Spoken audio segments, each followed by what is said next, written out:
gbé ọ̀ràn ga bẹ́ẹ̀ kò yìn fún orí ọ̀fẹ́ bẹ́ẹ̀ kò yìn fún àánú Ọlọ́run Ísírẹ́lì ó ṣé o, ẹni tó pọ̀ nípa tí agbára ó ṣé, ẹni tó ní gbogbo agbára lọ́wọ́ mà ṣé o.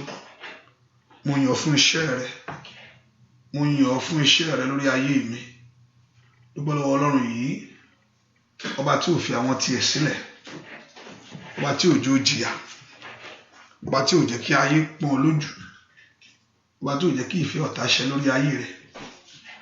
Jésù ó ṣé o. Dúpẹ́ lọ́wọ́ Ọlọ́run Ísírẹ́lì ó ṣé, ẹni tó pọ̀ nípa tágbára ó mà ṣe é, olùgbà ló mà ṣe ó fún orí rẹ lórí ayé mi. Dúpẹ́ lọ́wọ́ Ọlọ́run, Olúwa ó ṣé, Olúwa ó ṣé, Olúwa ó ṣé, Olúwa ó ṣé. Dúpẹ́ lọ́wọ́ Ọlọ́run yìí, Ọlọ́run mi ó mà ṣe o, ọba tó pọ̀ nípa tágbára, ọba tó ní gbogbo agbára lọ́wọ́, ọba tó ní gbogbo ìyìn lọ́wọ́. Oh, dúpẹ́ lọ́wọ́ Ọlọ́run yìí. Father, we thank you. Jesus, we exalt you. Jesus, we exalt you. We magnify your name. Bẹ́ẹ̀ kò yìn Ọlọ́run yìí. Èmi ò yìn ọ́ Ọlọ́run mi. Hallelujah. Èmi ò yìn ọ́ Ọlọ́run mi. Màá dúpẹ́ fún ìfẹ́ tí o ní sí mi o. Èmi ò yìn ọ́ Ọlọ́run mi. Hallelujah. Èmi ò yìn ọ́ Ọlọ́run mi. Bàbá, èmi ò yìn ọ́ Ọlọ́run mi. Ọlọ́run mi. Èmi ò yìn ọ́ Ọlọ́run mi. Oh, èmi ò yìn ọ́ Ọlọ́run mi. Màá dúpẹ́ fún ìfẹ́ tí o ní sí mi o. Èmi ò yìn ọ́ Ọlọ́run mi. Hallelujah. Èmi ò yìn ọ́ Ọlọ́run mi. Bàbá, èmi ò yìn ọ́ Ọlọ́run mi. Hallelujah. Èmi ò yìn ọ́ Ọlọ́run mi sẹ́ o. Èmi ò yìn ọ́ Ọlọ́run mi. Màá dúpẹ́ fún ìfẹ́ tí o ní sí mi o. Èmi ò yìn ọ́ Ọlọ́run mi. Somebody lift your voice and just begin to thank him. Kí àkókò gbé Ọlọ́run ga lọ́wọ́lọ́wọ́ báyìí. Bẹ́ẹ̀ kò dúpẹ́ orí ọ Jésù. Bẹ́ẹ̀ kò dúpẹ́ orí Ọlọ́run lórí ayé rẹ. Bẹ́ẹ̀ kò dúpẹ́ orí Ọlọ́run lórí ọ̀nà rẹ gbogbo. Pé Jésù ṣe o. Fún ìfẹ́ tó ní sí mi. Fún ìfẹ́ tó ní sí ayé mi. Fún ìfẹ́ tó ní sí ọ̀nà mi. Jésù ṣe o. Bẹ́ẹ̀ kò dúpẹ́ lọ́wọ́ Jésù yìí. Jésù mi ó mọ̀ ṣe o. Alágbára gíga ó ṣe. Ọlọ́run ìmọ́lẹ̀ ó ṣe. Ọlọ́run ìmọ́lẹ̀ ó ṣe. Ọba tó pọ̀ nípa tí agbára ó ṣe. Ọba tó ní gbogbo agbára lọ́wọ́ ó ṣe. Dúpẹ́ lọ́wọ́ Ọlọ́run yìí fún orí ọ̀fẹ́. Somebody lift your voice and begin to exalt him. Dúpẹ́ lọ́wọ́ Ọlọ́run fún orí ńlá ètò ṣe inú ayé rẹ. Fún orí ńlá ètò ṣe inú ayé ọmọ rẹ. Fún orí ńlá ètò ṣe inú ilé rẹ lónìí. Bẹ́ẹ̀ ká gbé Ọlọ́run ga. Dúpẹ́ lọ́wọ́ Jésù yìí. Ọba tó fún ńlá fún ọ. Somebody exalt him. Gbọ́ àdúrà lórúkọ Jésù Kristi Olúwa wa. Ẹ má bínú. Ẹ ká ti bẹ̀rẹ̀. Ṣùgbọ́n technical thing ló fà. Ṣùgbọ́n ní ìgbà tá a fi gbàdúrà yìí, wọ́n fẹ́ kó ọ̀ká pọ̀ mọ́nìkejì ẹ̀wọ̀ sínú àdúrà. Mo sì fẹ́ ká ṣe ọkàn wa páyà. Mo sì nígbà pé Ọlọ́run Ísírẹ́lì yóò bá ayé wa pàdé. Ọlọ́run Ísírẹ́lì yóò bá ayé wa. Ẹ jẹ́ ká dúpẹ́ fún oore tí Ọlọ́run yóò ṣe nínú ayé wa lónìí o. I want us to thank God for that grace, for that thing that God will do in our life. Mo nígbà pé Ọlọ́run yóò ṣe ìyanu ayé rẹ. I believe the Lord Jehovah God will do great things in your life. Mo nígbà pé Ọlọ́run yóò ṣe ìyanu ní ọ̀nà rẹ gbogbo. Mo gbà pé Ọlọ́run yóò fi ọwọ́ agbára rẹ̀ hàn sórí ayé rẹ ni. Pẹ́pọ́ wa gba Ọlọ́run yóò kàn ọ́. have that full assurance that the Lord God of heaven will visit your life. Mo nígbàgbọ́ pé ọwọ́ agbára Ọlọ́run yóò kan ayé rẹ. I have that full assurance that the Lord God of heaven will visit your life. Yóò bẹ̀ ayé rẹ wò. The Lord God of heaven will visit your life. Dúpẹ́ lọ́wọ́ Ọlọ́run pé Ọlọ́run ó bẹ̀ ayé mi wò lónìí.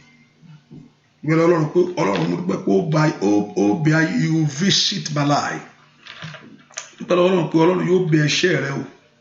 And the Lord God of heaven will visit your life. Thank him. Olúwa gbogbo ọ̀gá pé ó bẹ̀ mí wò. Pé ohun ńlá yóò ṣẹlẹ̀ ní ayé mi tọmọtọmọ.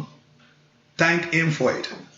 Bẹ́ẹ̀ kò dúpẹ́ lọ́wọ́ Ọlọ́run bẹ́ẹ̀ pé Olúwa mo dúpẹ́ pé ohun ńlá yóò ṣẹlẹ̀ ní ayé mi. Dúpẹ́ lọ́wọ́ Jésù yìí. Dúpẹ́ lọ́wọ́ Ọlọ́run alààyè sẹ́.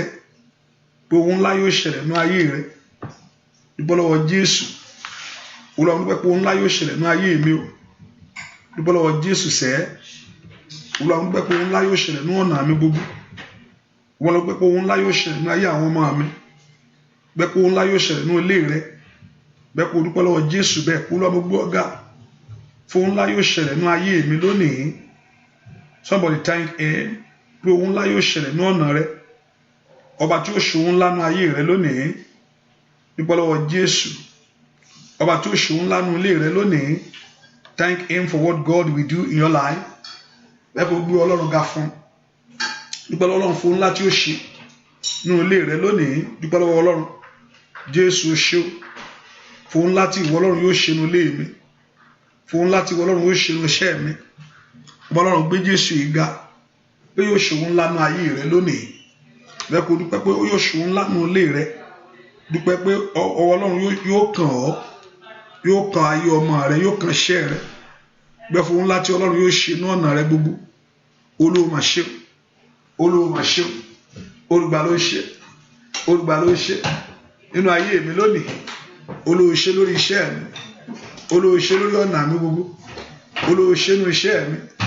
Fún ohun ńlá tí ìwọ Ọlọ́run yóò ṣe nínú ilé mi. Dúpẹ́ lọ́wọ́ Jésù. Fún ohun ńlá tí Ọlọ́run yóò ṣe nínú ilé rẹ. Olúwa mà ṣe o. Olúwa mà ṣe o. Olúwa mà ṣe o. Olúwa mà ṣe o. Fún ohun ńlá tí ó ṣe nínú ayé mi. Jésù mà ṣe o. Jésù mà ṣe o. Olùgbà ló mà ṣe o. Dúpẹ́ lọ́wọ́ Ọlọ́run alààyè sẹ́.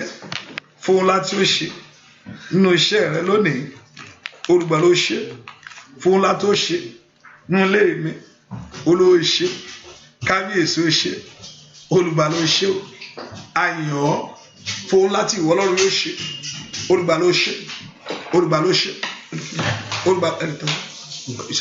Olùgbà ló ṣe. Olùgbà ló máa ṣe. Dúpẹ́ lọ́wọ́ Jésù. Fún ńlá tí ó fi ara ayé rẹ dá. Fún ara ńlá tí ó fi ayé ọmọ rẹ dá. Dúpẹ́ lọ́wọ́ Ọlọ́run bẹ́ẹ̀. Somebody give that thanks to him. Fún ńlá tí Ọlọ́run yóò ṣe nínú ilé rẹ, nínú ẹbí rẹ gbogbo. Olúwa mo dúpẹ́ fún ńlá tí Ọlọ́run yóò ṣe nínú ilé mi lónìí. Jésù ṣe. Jésù ṣe. Olùgbà ló ṣe. Olùgbà ló ṣe. Olùgbà ló ṣe. Olùgbà ló ṣe. Ọba tó pọ̀ ní pàtàgbà. Ó ṣe nínú ilé mi gbogbo. Ó ṣe nínú ayé àwọn ọmọ mi. Ó ṣe lórí iṣẹ́ mi. Ó ṣe nínú ilé mi. Dúpẹ́ lọ́wọ́ Ọlọ́run fún ohun tí Ọlọ́run yóò ṣe nínú ilé rẹ lónìí. Dúpẹ́ fún ohun tí Jésù yóò ṣe nínú iṣẹ́ rẹ lónìí. Olùgbà ló máa ṣe. Olùgbà ló máa ṣe. Dúpẹ́ lọ́wọ́ Ọlọ́run alààyè. Dúpẹ́ lọ́wọ́ Ọlọ́run alààyè. Olùgbà ló ṣe. Olùgbà ló ṣe. Gbọ́ àdúrà lórúkọ Jésù Kristi. Olúwa wa ẹ sọ fún Ọlọ́run ká tó yin Ọlọ́run. Ẹ sọ fún Ọlọ́run. Ọlọ́run jọ̀ọ́. Àánú Ọlọ́run wá ayé mi lónìí o. Jẹ́ n rí àánú gbà. Nínú àdúrà yìí, jẹ́ n rí àánú rẹ gbà. Ẹ̀ṣẹ̀ má jò dènà àdúrà mi. Ẹ̀ṣẹ̀ má jò jíire mi gbé mọ́ mi lọ́wọ́. Father, I pray, don't allow my sin to rob me of my blessing. Olúwa má jẹ́ kí ẹ̀ṣẹ̀ mi kó dènà àdúrà mi. Lẹ́kọ̀ọ́ orúkọ Jésù kí ẹ̀ṣẹ̀ rẹ kó má ṣe dènà àdúrà rẹ. Pé Jésù dáadáa. Ẹ̀ṣẹ̀ mi má jò dènà àdúrà mi bàbá. Ẹ̀ṣẹ̀ mi má jò jíire mi gbé. Sọ fún Jésù. Ẹ̀ṣẹ̀ mi má jò dènà àdúrà mi. Ẹ̀ṣẹ̀ mi má jò jíire mi gbé. Sọ fún Jésù dáadáa. Kí ẹ̀ṣẹ̀ mi má ṣe dènà àdúrà mi bàbá. Sọ fún Ọlọ́run. Ẹ̀ṣẹ̀ mi má jò dènà àdúrà mi. Sọ fún Jésù. Ẹ̀ṣẹ̀ mi má jò jíire mi gbé. Orúkọ Jésù. Don't let my sin rob me of my blessing. Ní orúkọ Jésù. Don't allow my sin to rob me of my blessing. Ní orúkọ Jésù. ẹ̀ṣẹ̀ mi má jò jíire mi gbé, ẹ̀ṣẹ̀ mi má jò dènà àdúrà mi. Olúwa fàánú lágbà mí, sọ fún Jésù kó fàánú lágbà ọ́, orúkọ Jésù dáadáa. Ẹni máa Ísírẹ́lì fàánú láàrẹ gbà mí, orúkọ Jésù dáadáa. Olúwa fàánú láàrẹ gbà ayé mi, kàtàlì ibo kò ṣí kéré bò, orúkọ Jésù dáadáa. Olúwa fàánú láàrẹ gbà mí, sọ fún Jésù, àánú Ọlọ́run gbà mí o, àánú Ọlọ́run wá ayé mi rí tọmọtọmọ. That the mercy of God to locate you, that the mercy of God to locate your life, that the mercy of God to locate you in the name of Jesus. Àánú Ọlọ́run wá ayé mi rí gbàdúrà, orúkọ Jésù dáadáa, pé kí àánú Ọlọ́run kó wá ayé rẹ rí. Olúwa fàánú láàrẹ wá ayé mi rí lónìí, pé Jésù ọmọ Ọlọ́run alààyè, jẹ́ kí àánú rẹ wá ayé mi rí bàbá. Sọ fún Jésù sẹ́, Olúwa fi àánú láàrẹ wá mi rí, àánú Ọlọ́run wá iṣẹ́ mi rí, àánú Ọlọ́run wá ọ̀nà mi rí gbàgbà. Sọ fún Jésù, Olúwa fi àánú láàrẹ wá mi rí. Ó sọ fún Jésù kó fi àánú láàrẹ kó fi wá ayé rẹ rí lónìí ní orúkọ Jésù. Ẹ jẹ́ n rí àánú lágbà, ẹ jẹ́ n rí àánú lágbà, ẹ jẹ́ n rí àánú lágbà, ẹ jẹ́ n rí àánú lágbà, ẹ jẹ́ n rí àánú lágbà, orúkọ Jésù dáadáa. Olúwa jẹ́ n rí àánú lágbà, pé Jésù gbọ́ àdúrà lórúkọ Jésù Kristi Olúwa wa. Ìwọ tó ti pé ọmọ ẹkẹ sínú àdúrà yìí, ọmọ nìkejì ẹ síbẹ̀, ìní ni ẹ mọ̀ pé àdúrà tẹ̀síwájú, the prayer continue tomorrow. Ṣùgbọ́n lẹ́ni ni kí Ọlọ́run kó kọ́kọ́rọ́ tí ayé tì inú ayé rẹ̀ kó ṣí. Mo sì ní ìgbàgbọ́ pé Ọlọ́run yóò ṣí lọ́wọ́lọ́wọ́. Gbogbo kọ́kọ́rọ́ tí ayé tì Ọlọ́run yóò ṣí. Nígbà pé ká ṣe ọkàn apáyá ká wo Jésù fún ìyanu. Ọjọ́ kan náà ni orí burúkú máa ń kó nínú ayé ẹni.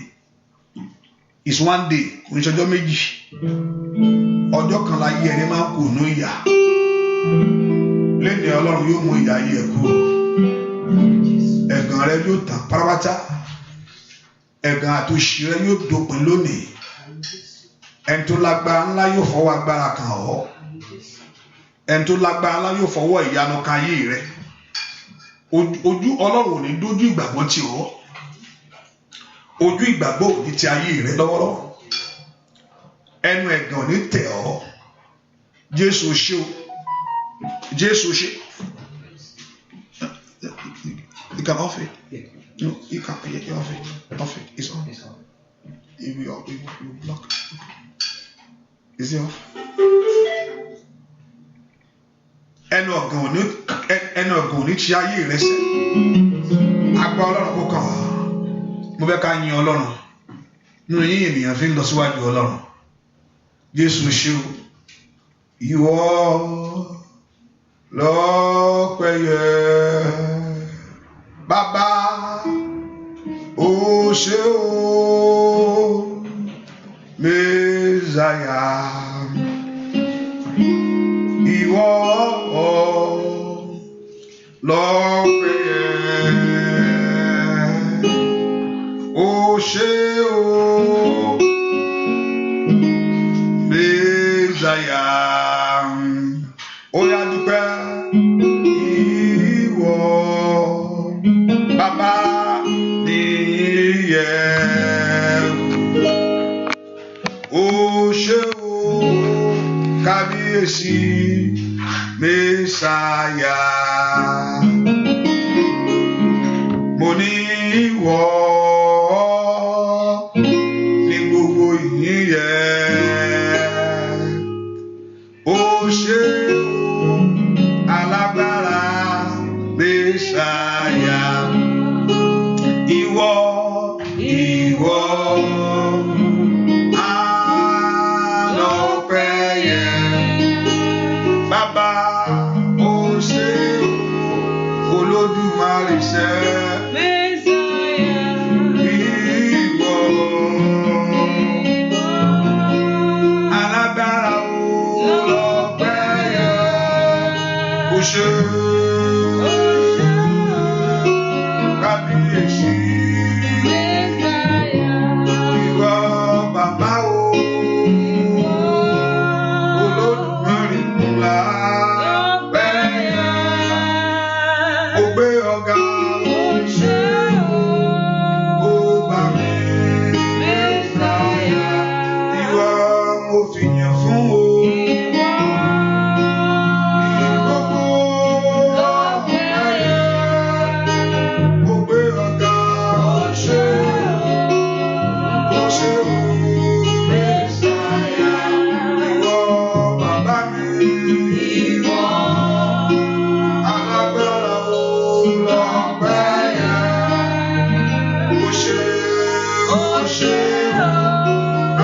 kábíyèsí bàbá.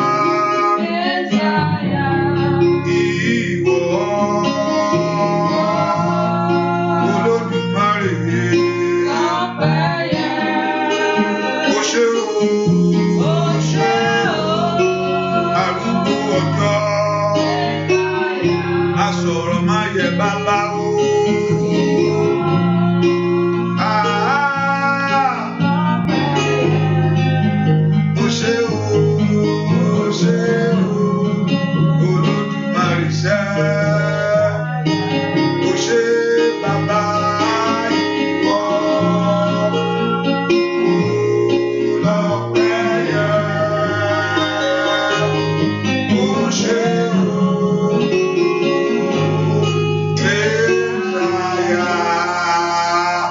Psalm 100 ló sọ fún wa bẹ́ẹ̀. Ó ní tá bá fẹ́ lọ síwájú Ọlọ́run. Ó ní ká lọ pẹ̀lú ọpẹ́ ní Psalm 100 told us when we are coming into God's presence, we should go in His presence with thanksgiving in our heart. Ó ní ká pẹ̀lú orin ká fi lọ. Ìwọ ṣe ọkàn rẹ payá. Ayé rẹ yóò rere lónìí. Ayé rẹ yóò gbàre. Ohun tí ayé ti gbé mọ́ ọ lọ́wọ́, ọ̀run yóò dá padà fún ọ. Ọ̀run yóò dá padà. Ọ̀run yóò dá padà. Hallelujah. Àwa yìnyín Ọlọ́run. Hallelujah. Mo bẹ̀ kó yìn bàbá. Jésù ṣe o. Kábíyèsí alágbára ìyàwó. Asọ̀rọ̀ máa yẹ bàbá mi àgbà. Kábíyèsí ọlọ́wọ́ pọ̀pọ̀rọ̀. Kábíyèsí bàbá. Ó ṣé Olódùmarè. Àwa níyàn Ọlọ́run wa. Àwa jẹ́wọ́ rẹ pé ìwọ l'Olúwa. Àwa níyàn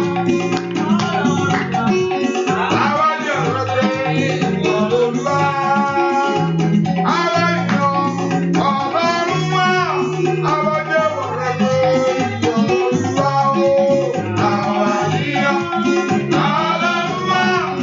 Àwa jẹ́wọ́ rẹ pé Olúwa. Àwa yàn Ọlọ́run wa. Àwa jẹ́wọ́ rẹ pé ìwọ l'Olúwa o. Àwa yàn Ọlọ́run wa. Àwa jẹ́wọ́ rẹ pé Olúwa. Àwa yàn Ọba alága wa. Àwa jẹ́wọ́ rẹ pé ìwọ l'Olúwa o. Àwa yàn Ọlọ́run wa. Àwa jẹ́wọ́ rẹ pé Olúwa. Àwa yàn Ọlọ́run wa. Èmi jẹ́wọ́ rẹ pé ìwọ l'Olúwa. Àwa yàn Ọlọ́run wa. Àwa jẹ́wọ́ rẹ pé ìwọ l'Olúwa. Kábíyèsí o, ẹ ṣé o, olórí kábíyèsí o, alágbára o, asọ̀rọ̀ máyẹ. Kábíyèsí o, ẹ ṣé o, ọba mímọ́ ẹ máa ṣe o, ẹ ṣé o. Ó yá fọpẹ́ fún, ó tó bẹ́ẹ̀ lórí ayé ẹni, lórí ayé ọmọ rẹ, lórí iṣẹ́ rẹ, lórí ilé rẹ, ó tó bẹ́ẹ̀ ó dá. Kábíyèsí o. Ó alágbára o bàbá.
ẹ̀ sínú ìdí báyìí.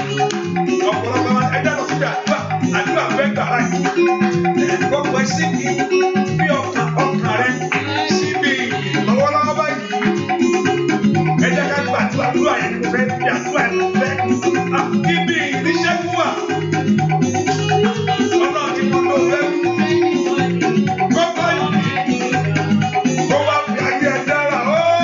Ọ̀dọ̀dọ̀lọ́ láàbì ìdọ̀lọ́ ìjọba ṣẹ̀yọ̀ lórí ìjẹ́ni wa. You will never share your glory with anybody. Almighty God, have your way. Have your way. With anyone. You will never share your glory with anybody. Almighty God, have your way. Baba, ọpẹ́ wa kò mọ ìgbà o.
Thank him, the one that will deliver you from this battle. Lift your voice and begin to exhort him because he has the power to do it.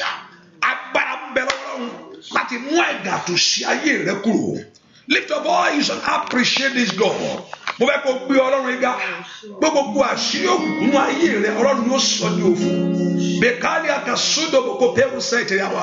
That Lord is taking you there. Thank you, my Father. In Jesus' name we pray.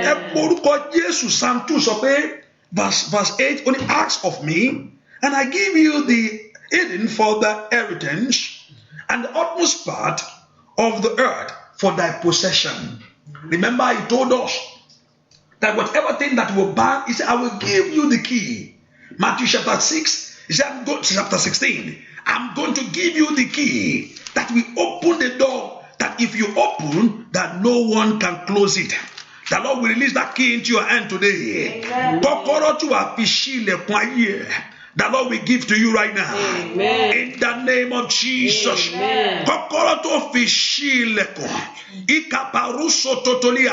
He told us in that Matthew chapter 16, verse 24. And Jesus said unto his disciple, if any man come unto me, he said, if any man will come after me, let him deny himself and take up his cross. Whosoever want to save his life will lose it. Whosoever that will lose his life for him will found it. He said, what profit a man that gain this world that lose his soul? He said in verse 27, he says, the Son of Man shall come in his glory with his angel, and then shall reward every man according to his work. And in verse 28, say, I say unto you, say, stand ye, will not stay, say, one among them will not stay dead. Say, one till the Son of Man come in his kingdom. Listen, he has the power. Jesus is alive. Hallelujah. Matthew chapter 18. Go to that Matthew chapter 18. Jesus has power to turn things around in your life. Matthew chapter 18, verse 18. He told us, he said, verily I say unto you, whatsoever you bound on earth, Matthew 18, verse 18. Whatsoever you bound on earth shall be bound.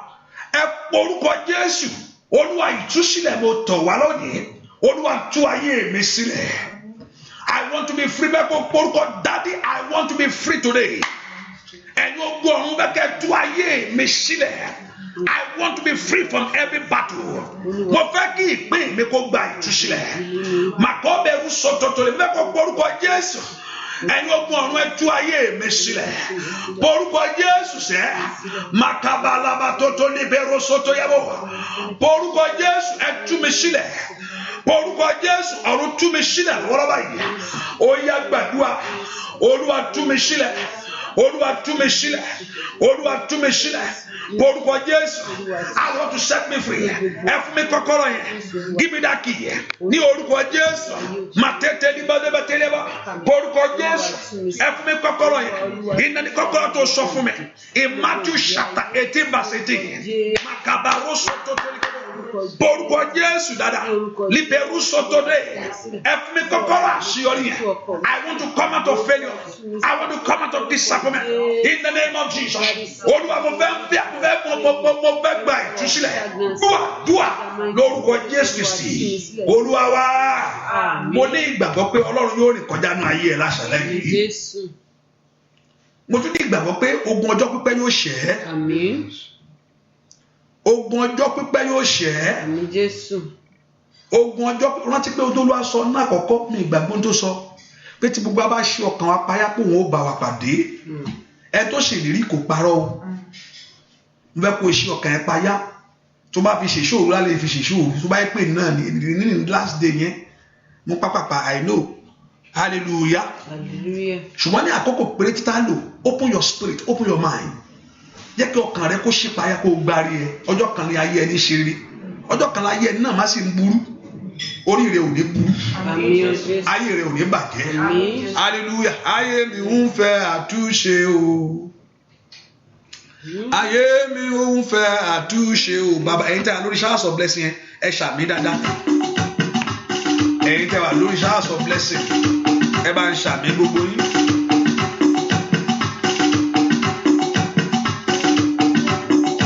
Hallelujah. Bàbá mi.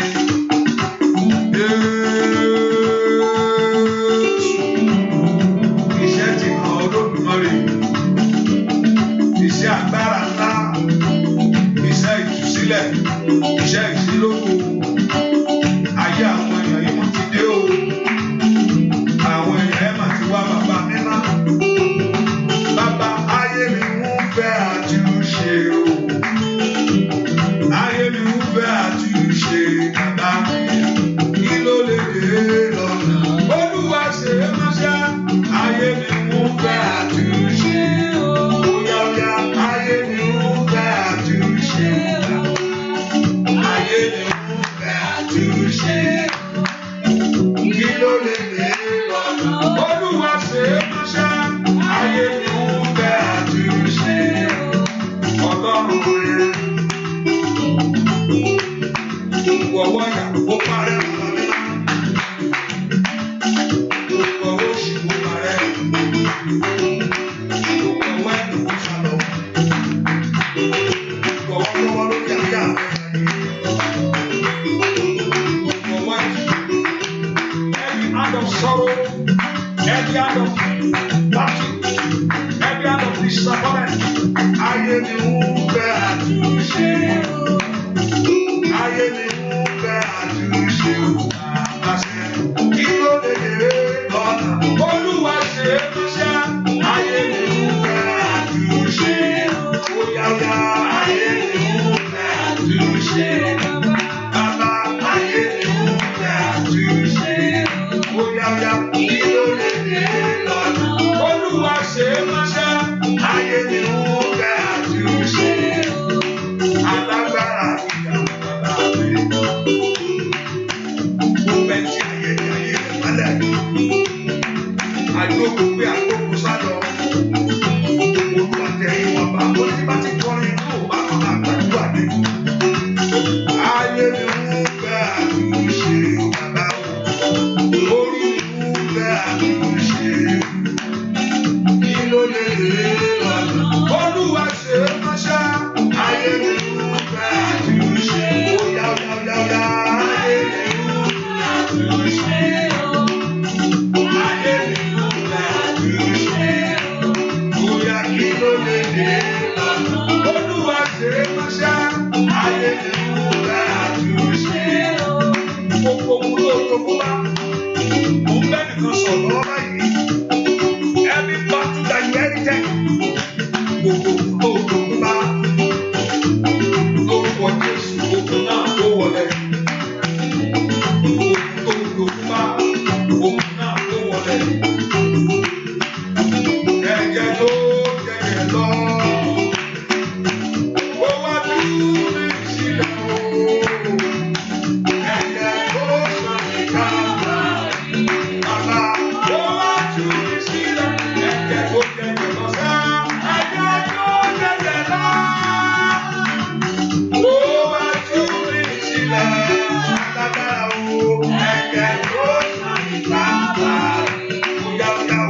Ajáde ọlọ́run ló jáde.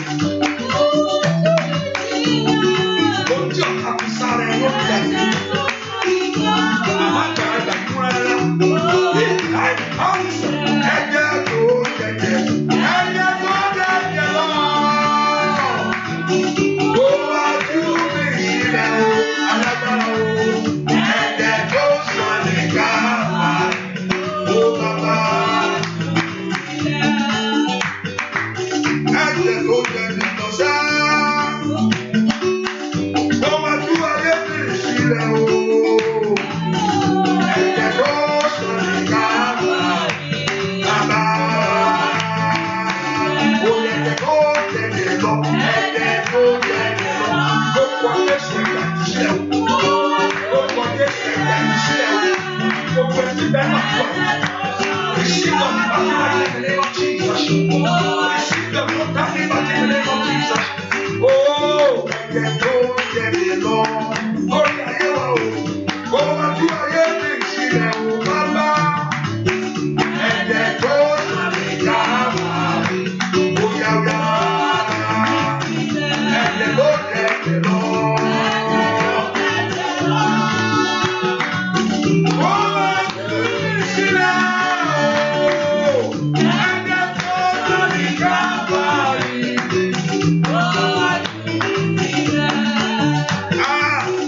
Ẹ̀jẹ̀ tó jẹjẹ lọ láyé o. Ó wá tú ayé wa sílẹ̀ o, lọ́wọ́ o. Ẹ̀jẹ̀ tó sàmì káàmà. Bàbá ó wá tú mi sílẹ̀. Ẹ̀jẹ̀ tó jẹjẹ lọ. Ẹ̀jẹ̀ tó jẹjẹ lọ.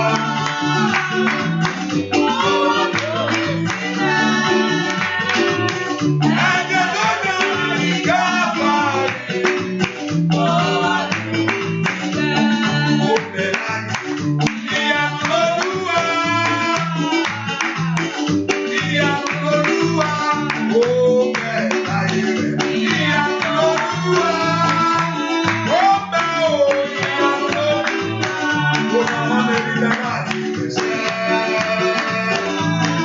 Ó bẹ̀ láyé. Olúwa ṣèyanu. Ó nínú ayé wa bàbá o. Olúwa ṣèyanu o.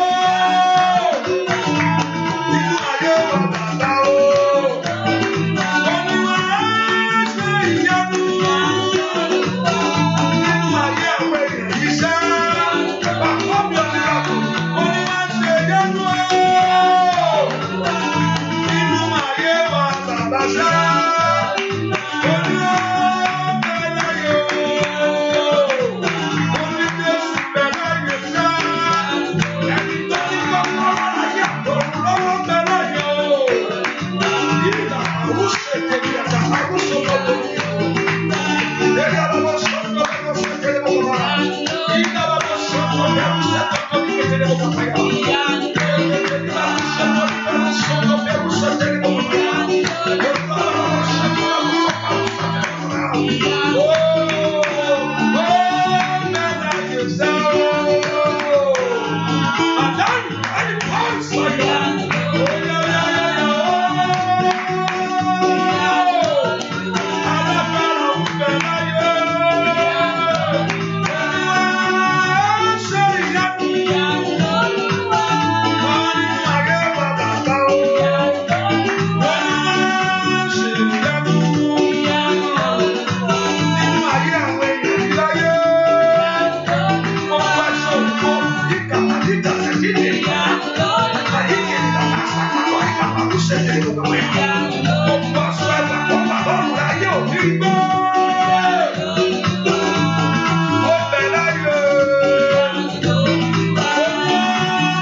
àdúrà, Jésù olùràpadà, ó gbọ́ àdúrà, ó gbọ́.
Ogun yẹn yóò ṣẹ́. Àṣẹ wọlé ní. Ó máa tètè ẹrú ṣètè yà. Ogun yẹn yóò ṣẹ́. Ogun ayọ̀ máa yóò ṣẹ́. Ṣẹ́kẹ́ṣẹ́kẹ́ ayọ̀ jáda. Every padlock of heaven the Lord will break it. Every padlock of darkness the Lord will break it. Makabakabakasakatakaya. Ayakabatototoria. Iberu sototoria. Yeteteteli bakata. Makibabu sotoria. Oya. Yawa bara rebu. Yawa bara rebu. Hallelujah. Yawa bara rebu. Yawa bara rebu. Hallelujah. You are calling to manifest His power. Oh, people are bara rebu. Oh, people are bara lórí iṣẹ́ rẹ̀ ni. Alágbára ni. Leteteli bako sototoria. Ayẹkẹtẹtẹli bako baro sateya. Lebatototoria. Yeteteli bako baro. Masẹtototoria. Matototoria. Oya. Yawa agbára rẹ̀. Yawa agbára rẹ̀. Hallelujah. Wá yawa agbára rẹ̀ o. Yawa agbára rẹ̀. Hallelujah. Wá yawa agbára rẹ̀. Ayé rẹ̀ ò gbúdọ̀ jìyà mọ́. Your life should not suffer anymore. Ayé rẹ̀ ò gbúdọ̀ lọ sí mọ́. Ò gbúdọ̀ ṣubú lórí ọmọ mọ́. Ayé rẹ̀ ò gbúdọ̀ wọ lọ sí mọ́. Gbogbo ẹni tó bí aṣọ òkun lára rẹ̀ o. Gbogbo ẹni tí bí aṣọ òkun lára rẹ̀. Wọ́n lọ́rùn kó dúdú sí. Kò bẹ́ẹ̀ nìkan sọ̀rọ̀ lọ́wọ́ bẹ́ẹ̀ yẹn o. Ẹnìkan wà ní àdúrà yìí. Ojú ẹni ní aṣọ òkun ara rẹ̀. Wọ́n fẹ́ pọ̀. Ẹni tó ní aṣọ òkun ní ayé rẹ̀ o. Ọlọ́run kó dúdú sí. Wọ́n ní kí Ọlọ́run kó fi sí ẹ̀yẹ. Wọ́n ní kí Ọlọ́run kó dúdú sí ẹ̀ o. Aṣọ òkun rẹ̀ o. Ayé òkun ni bọ́. Aṣọ òkun rẹ̀ ayé òkun gbà sọ̀rọ̀. Aṣọ òkun náà kò tẹ̀ jáde o. Aṣọ òkun náà kò fara. Let the blood of that glory manifest. Anyone that wants to rob you of your glory, that cloth of glory upon you right now. That Lord, you are about to put them to shame. Aṣọ òkun fara. Mata.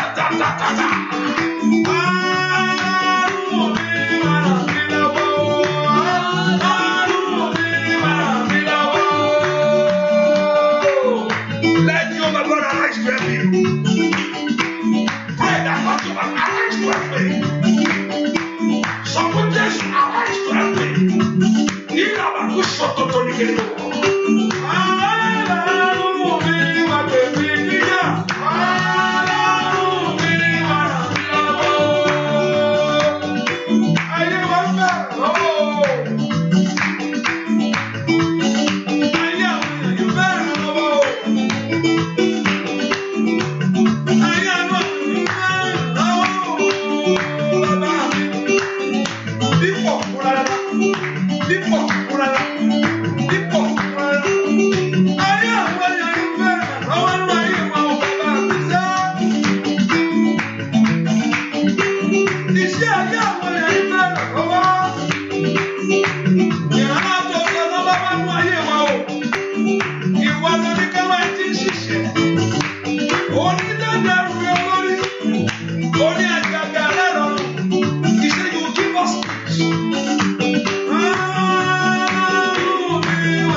That place that you cannot pass. The Lord will make you to pass that place.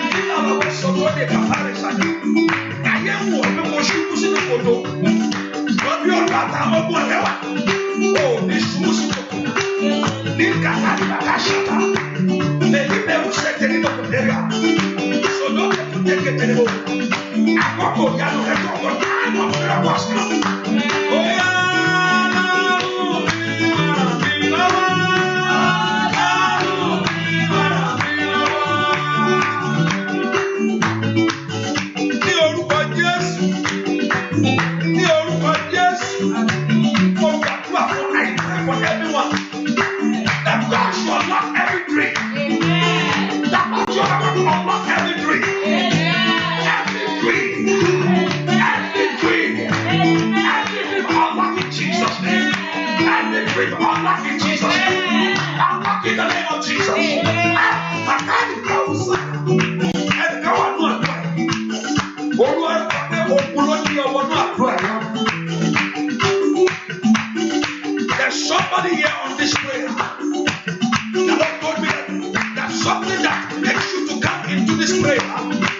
is over.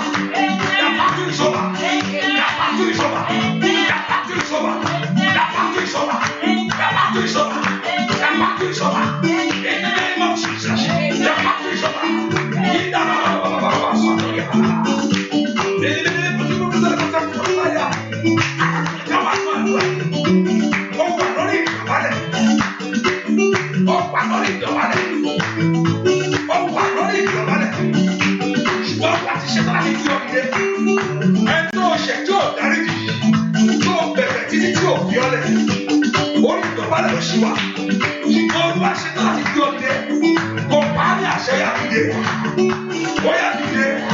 stand up now in the name of Jesus.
ìṣẹ̀lẹ̀ yóò ṣẹlẹ̀ kó tó dọjọ́ méje ẹ̀rù á bà ọ́ torí ìṣẹ̀lẹ̀ yìí lè la kí ẹ̀mí lọ sí ṣùgbọ́n kò ń ṣẹ̀mí tiẹ̀ ló máa lọ hallelujah àmín Jésù. Ibi tí ayé fẹ́ rúbọ wọ́n fẹ́ rúbọ pátápátá láti parí ìtìwọ́ níbi ẹbọ yẹn Ọlọ́run yóò bá wọn pàdé mẹ́. àmín Jésù. Ìdí tí wọ́n máa fi tí ìfaragbá fẹ́ gba Ọlọ́run yóò fi ṣe. àmín Jésù. Bá a ṣe ń kọrin àìsàn ẹnìkan àti pèsè ó fẹ́ lọ ṣe ìpèsè rúbọ ṣùgbọ́n ọjọ́ méje báyìí ni wàá sì gbúrò wàá lè gbọ́ kí nǹkan ṣẹlẹ̀ o hallelujah ṣùgbọ́n sí ìwọ àti ọmọ rẹ ibi ò ní ṣẹlẹ̀.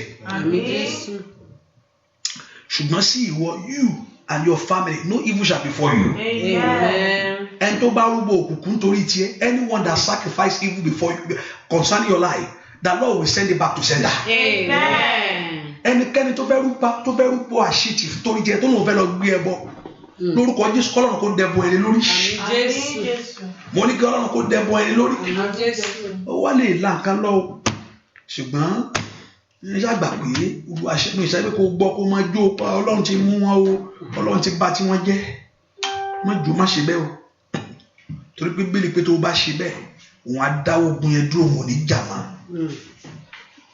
Bible told the word of God told us when you rejoice when you see your downfall of your enemy God will cease what he's doing. ó lóun ò ní ṣe má torí pé inú ẹ dùn sí má gbọ́ pé Ọlọ́run ti mú gbogbo wọn òun dúró kí n gbọ́ ni I've been waiting to hear this wọ́n ti ń dààmú mi pẹ́ jù pásítọ̀ Ọlọ́run ti mú gbogbo wọn Ọlọ́run ti bá wọn pa wọ́n dànù ẹni ẹ máa ṣiṣẹ́ máa mú ẹni wọn àdá tó dó ti ayé rẹ yẹn lẹ́yìn ìgbà yẹn tí ìṣẹ̀lẹ̀ bá ṣẹlẹ̀ ọwọ́ rí pé ìyanu kan wá ṣẹlẹ̀ sí wọn náà wàá fẹ́ mọ̀ pé Ọlọ́run ń bẹ hallelujah wàá fẹ́ mọ̀ pé agbára ń bẹ lọ́wọ́ Ọlọ́run ń bẹ kíákíá mú kọ́kọ́rọ́ yẹn dání bẹ́ẹ̀ kó mú padlock yẹn dání tó bá ní lọ́wọ́lọ́wọ́ hallelujah mo fẹ́ kó mú dání I want to get that your padlock hallelujah mama kí ni wà lọ́wọ́ mi praise the Lord hallelujah hallelujah praise the Lord hallelujah kọ́kọ́rọ́ aya wọ pẹ̀lú wa no kọ́kọ́rọ́ aya ọwọ́ ọkọ ló wà ṣé nǹkan tí mo sọ nìyẹn bẹ́ẹ̀ ni ọwọ́ ẹ̀ ló wà praise the Lord hallelujah hallelujah hallelujah mẹ́pẹ́ sọ fún Ọlọ́run Olúwa ó sọ ní Isaiah chapter 22 verse 22 he said I will put upon his shoulder a key. I told you this very thing that you are doing is just ordinary padlock. That God should visit your life in the spirit. In the spiritual realm, the Lord should visit your life. But kí Ọlọ́run kó visit your lónìí and break the yoke. Anytime Olúwa ló sọ fún pé ẹnìkan àfi tí kọ́kọ́rọ́ yẹn bá ṣí. Mo sọ pé ẹni tó sọ bẹ́ẹ̀ God that said that is able to open that key to unlock your dream for you. I'm standing there. Ẹ sọ fún Jésù. Olúwa kọ́kọ́rọ́ tí ayé fi ti ayé mi. Any evil padlock over my life. That enemy have padlocked my dreams. In the name of Jesus, unlock it today. Orúkọ Jésù, that Lord Jehovah unlock it. Ẹ orúkọ Jésù, that my Lord and my Father.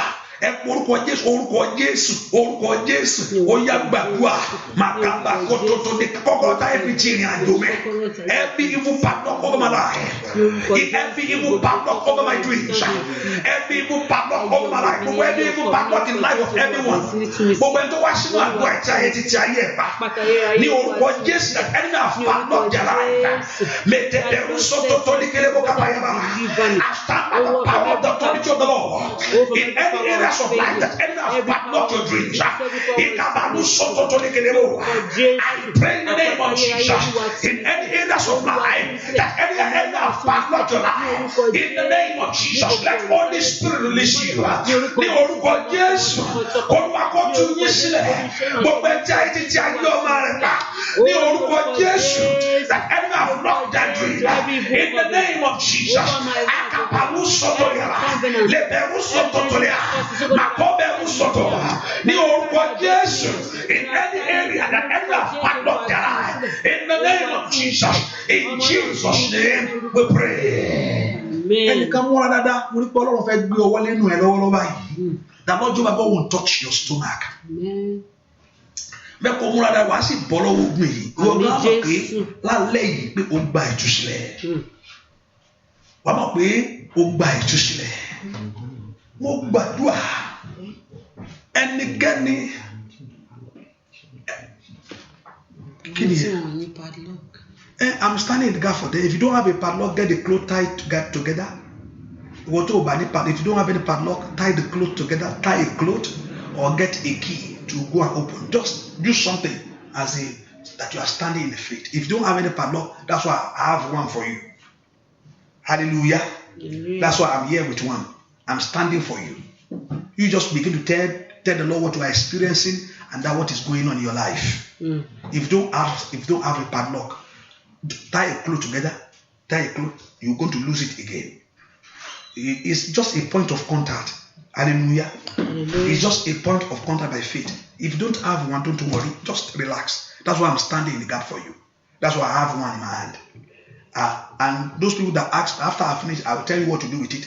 You don't have to throw it away. Keep it. But every time, let the padlock be open. Don't lock it.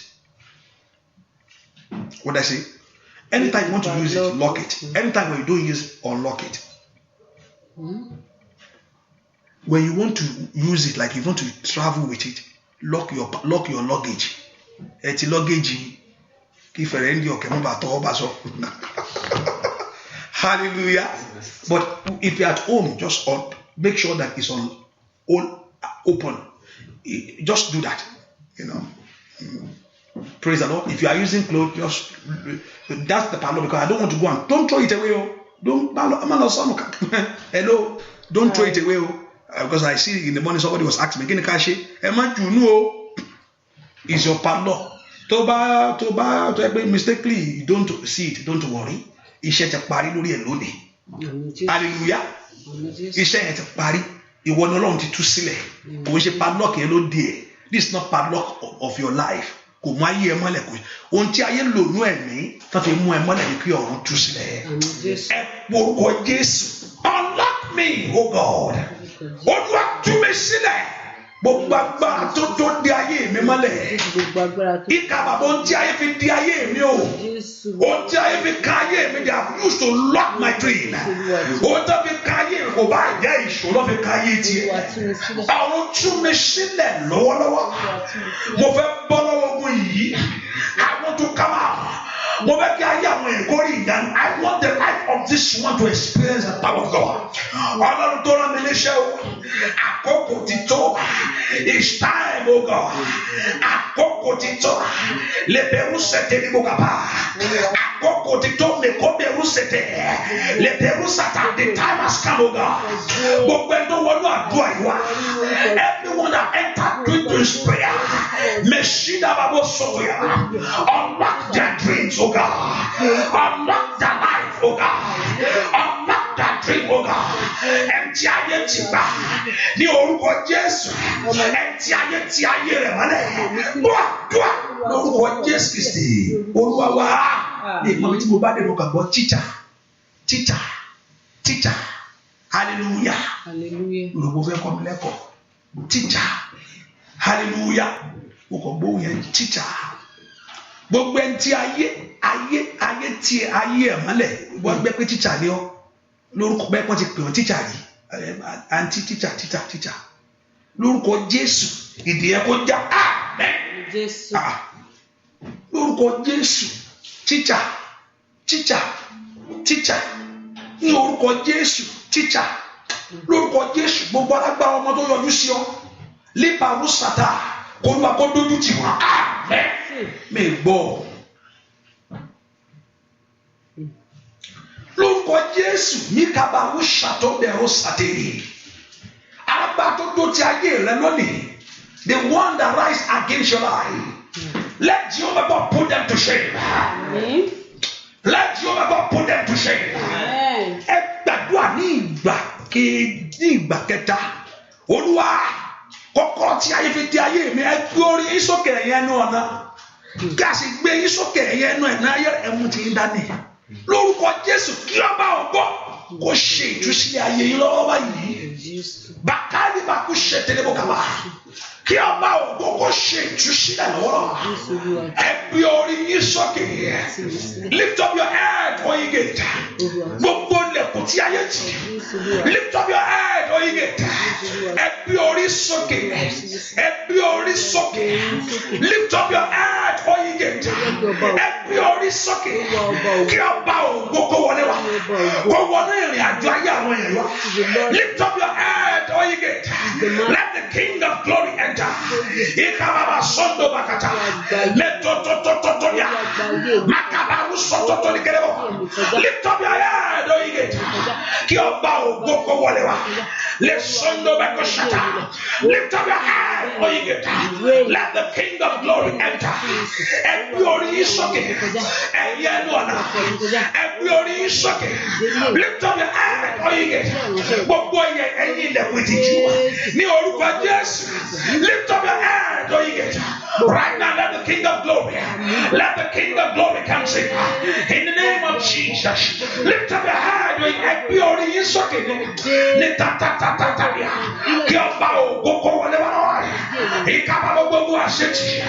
ìkàbà lift up your head oyin gate gbogbo lẹ̀kùn tí ayé ti máa yá àwọn èèyàn lift up your head oyin gate in the name of Jesus lift up your head In Jesus' name we pray. Amen. Mo gbàdúrà fẹ́ nìkan ẹnu ẹ̀nà tó dó sí yẹn Olúwa kó mú ẹ wọnú ibi orí rẹ lọ. Ní Jésù. Lórúkọ Jésù ẹnu ọ̀nà tó dó sí yẹn ẹnu ọ̀nà tó dó sí now you can come and do your job. Okay. Ẹnu ọ̀nà. That door you are standing at. A lè ràn mí lọ́wọ́ dáadáa màá lè fetí sílẹ̀ dáadáa. Ẹnu ọ̀nà tó dó sí yẹn. That door you are standing at. Olúwa kó mú ọmọ bẹ̀. May God take you in. Ẹnu ọ̀nà tó dó sí yẹn. That door you are standing at. Ẹnu ọ̀nà tó dó sí yẹn. That door you are standing at. Olúwa kó mú ọmọ bẹ̀. May God take you there. O ti dó pẹ́ síbẹ̀ jù. You have been standing there for a long time. Gbogbo àgbà tó ní kọjọ́ lọ mọ́ lọ́wọ́ bẹ̀. Every power that is wasting your time at that point. Pé káyé máa wọ̀ bẹ́ẹ̀ ní yẹ̀yẹ́ bẹ̀. And people should look be making. Báwo ni sísítà yóò ṣì wà bẹ̀ náà? That sister is still there. Báwo ni brọ́dà yóò ṣì wà bẹ̀ náà? That brother is still there. Ẹnu ọ̀nà yẹn lórúkọ Jésù ó yẹ wọlé o. Ní Jésù. Ní orúkọ Jésù ìpín rẹ kó wọlé. Ní May Jésù. your destiny come. Kárí pààrọ̀ ṣáìdà kí oṣù yìí tó parí. Kárí pààrọ̀ ṣáìdà. Mo ní kí oṣù yìí tó parí. Ó yára bẹ̀ wọ̀. You enter. Mo sọnù agbára Ọlọ́run ni o. Wàá rí kí oṣù yìí tó parí mo wí o. Mo sọnù agbára Jésù yìí ni o. Stand in the power of the Holy Mo Spirit. ní kí oṣù yìí tó parí mo wí fún ẹ o. The end of this month. Líkàpá ọ̀rọ̀ yóò ní yẹ o. This will come to Ọ̀rọ̀ yóò ní yẹ o. This will come to Wàá pass. sì pé o ní Ọlọ́run lórí ẹ̀. See that you praise the Lord. Wàá sì pé Olúwa alágbára lórí ọ̀rọ̀ tí mo sọ yìí. God is powerful in your Wàá life. mọ̀ pé agbára Ọlọ́run wà síbẹ̀. Know that the power of life. Oṣù kì yóò kọjá. This month will not pass. Oṣù kì yóò kọjá. month will not Wàá pass. sì rí ìyanu yìí. See the wonders of God. Oṣù yìí kì yóò kọjá. This month will not pass. Wàá sì rí agbára yìí. See the power of God. Oṣù yìí kì yóò kọjá. This month will not pass. Ikapimu saida. Tètè ìbàkúntà ní bàtàtà. Ṣòdòmíkè tètè òsètìlíà. Bẹ́ẹ̀ni kájà wàá gbé pàtẹ́ lórí ọ̀rọ̀ yìí. You will make. Jésù. Kárí power saida. Wàá gbé ìgbà ọ̀pẹ lórí ọ̀rọ̀ You yìí. will praise the Lord on the behalf of this. Wàá gbé ìgbà ọ̀pẹ lórí ọ̀rọ̀ yìí. Praise God on Wàá sì máa pé òun ní Ọlọ́run. You know that He is Yìí God. kárí power saida. Yìí kárí power saida. Àkókò rẹ̀ ti tó fún ìyá rẹ̀. Bóyá wọ́n bẹ̀rẹ̀. Yeah, you enter. Wọ́n bẹ̀rẹ̀ látòdì lọ. Amen. Lọ ní ìsinmi ọkàn. Amen. Lọ ní ìfọ̀kànbalẹ̀. Amen. Ẹ porúkọ Jésù. Call the name of Jesus. Olúwa tú mi sílẹ̀. Lord, release me. Olúwa tú ayé mi sílẹ̀. Lord, release my life. Olúwa tú ayé mi sílẹ̀. God, release my life. Ẹ̀yin ogun ọ̀run o. The host of heaven. Ẹgbẹ́ ìrànlọ́wọ́ láti dé fàyè. In and heaven. Ẹ̀yin ogun ọ̀run o. Host of heaven. Ẹgbẹ́ ìrànlọ́wọ́ láti dé fàyè àwọn ọmọ rẹ̀. Help on the level. Ó yẹ tú mi sílẹ̀. Ó yọ dùà. Orúkọ Jésù. Mátàtàtàtàtàtàtà. Mẹ́ni bẹ̀rù sọ́tọ̀tọ̀tọ̀ yà. Mẹ́tọ̀tọ̀tọ̀ ní bẹ̀rù sọ́tọ̀. Ìní bẹ̀kẹ̀ bẹ̀rù sọ́tọ̀ yà. Mẹ́tẹ̀tẹ̀tẹ̀tẹ̀ bíà. Ó yọ. Mo fẹ́ ju bí tí mo wà lọ o. Olúwa mo fẹ́ ju bí tí mo wà lọ o. Dùà. Lórúkọ Jésù Kristi. Olúwa wá.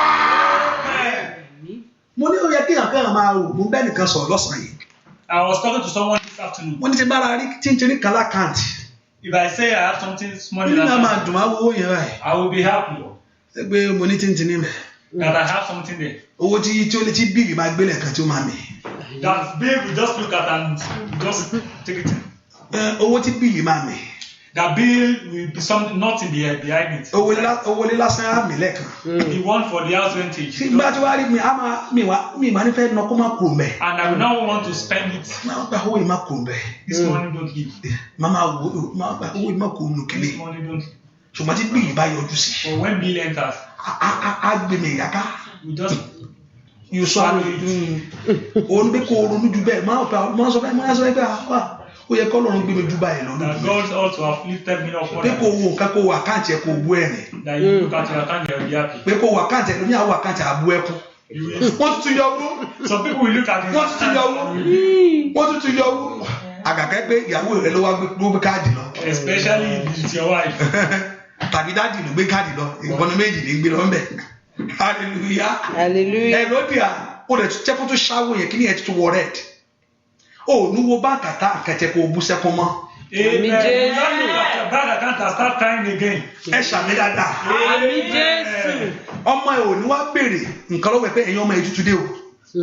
lórúkọ Jésù Ọlọ́run yóò mú ọ kó ònàpò yẹn. Amen. Jesus will take you away from that position. mo rí kinní kan lójú ọ̀nà kílẹ̀ tó rí ẹ díjú sí ẹ má rí mọ́. Yeah, I see something to buy. I need something to buy. ọ̀pọ̀lọpọ̀ ìgbà tó bá jàmbá fẹ́ ṣẹlẹ̀ nílé ìgbà tí ẹ pé mo rí kinní kan mo dẹ̀ rí kó máa dá wo ọkọ̀ mi ò fẹ́ gbogbo nǹkan tó ra yẹn o kò sọ kò sí ìkàlákùn ni. You say, yeah, I don't want that thing you are looking at. tàbí wọ́n ń pè ọ́ ẹlòmíì wọ́n ṣe ń pè lórí fóònù ó ti mọ ọwọ́ kan píkì fóònù ọwọ́ kan kọ́ tiẹ̀. Some people, when they are making calls, you look at They are calling them. They are calling them. You use one hand to one to pick it up, one hand to cut it off. ó yẹ kí o kó nípa ẹ̀lú mi gbọ́. You ought to have moved away from that position. Hello. Mi gbọ́ yín láyé ń fẹ̀tì ó ń gbọ́ pẹ̀lú kò gbọ́ ó ń gbọ́ dáadáa ó ti mọ̀ pé owó dé ló jẹ́ bẹ́ẹ̀. Ó ti mọ̀ pé owó ló dé bẹ́ẹ̀. You know that is money that is coming in. O gbọ́dọ̀ débi iṣẹ́ kó o máa banújẹ́ mọ́. You are not supposed to go to your work position and start having. Kò yẹ kó iṣẹ́ Monday tún lù kó o gbà nínú gbà tó gba paycheck owó paycheck kò sí kankan mẹ́ẹ̀. You will not look at your patient and start crying again. O gbọ́dọ̀ wáyé ọmọ kó bú sẹ́kún mọ́. You will not look at the life of your children and start crying again. Ẹlòmíì á wáyé àwọn ọmọ ẹ̀ka àwọn ọmọ mi kí ló wá ń ṣe wọ́n báyìí kí ló wá rí báyìí Ọlọ́run ta ni mo ṣe. Some people will look at the life of these our children and will cry. Mo bá ní àṣẹ ayé ẹ̀kọ́ kò lóògùn. Àmì Jésù. I decree may your life live that. Wọ́n ní ayé ẹ̀kọ́ kò lóògùn. May your life live that position. Ayé ẹ̀kọ́ kò lóògùn. May your life live that position. Ayé ẹ̀kọ́ kò lóògùn. Wàá múnú mi dùn. Ọlọ́run gbogbo àgbáyé. Ọwọ́ bá mi lẹ́rìn. Wàá polówó ara rẹ̀. Nínú ọdún yìí o, bàbá ṣe mí lóore pàtàkì. Èyí ni mo fẹ́ Jésù wá ṣe fún mi.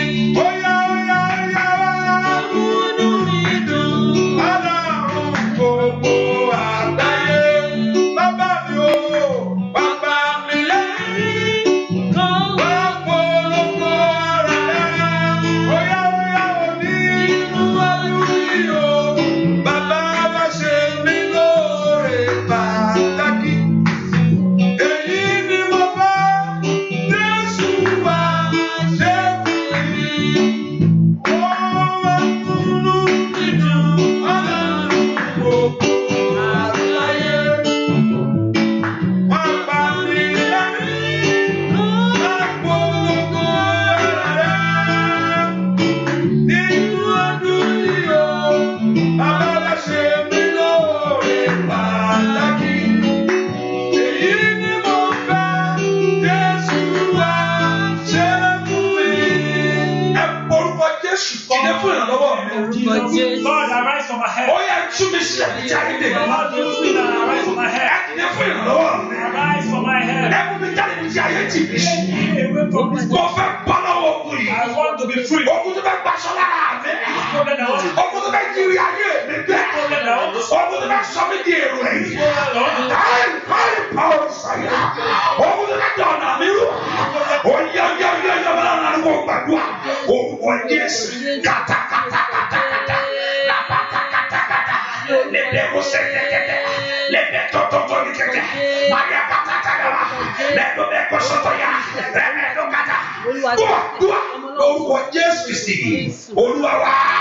Amen. I assure you 20 minutes I share the grace. I'm only wait for after 20 minutes I will share the grace. 20 minutes I share the grace. Lẹ́yìn ìṣẹ́jú ogún. 20, I grant 20 minutes. 7 o'clock I share the grace. I grant you. Just hold on a little bit. Aago méje a ó ṣe oore ọ̀fẹ́. But if you have not yet shared the prayer, share it now. Bọ̀ tó o bá ti pín ètò àdúrà yìí pín báyìí. Today is 16 times. Èyí ọjọ́ mẹ́rìndínlógún ni. You share it by 16 times. Kò ṣe. Make sure you do it. Ẹ Ó ṣe. rí pé o ṣe o. Kò táì má dùn ẹ̀ o kò ṣe ni. O ṣe àdúrà àgbà.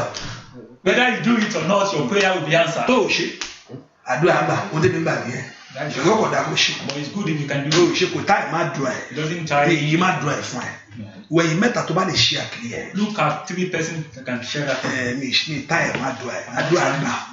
Hallelujah. But if you do it out of your willing heart, ọlọ́run akọ̀tún fi èrè kún Ṣùgbọ́n tó bá ṣe láti inú ẹ wá, God will hand. gbogbo yẹn náwó sókè.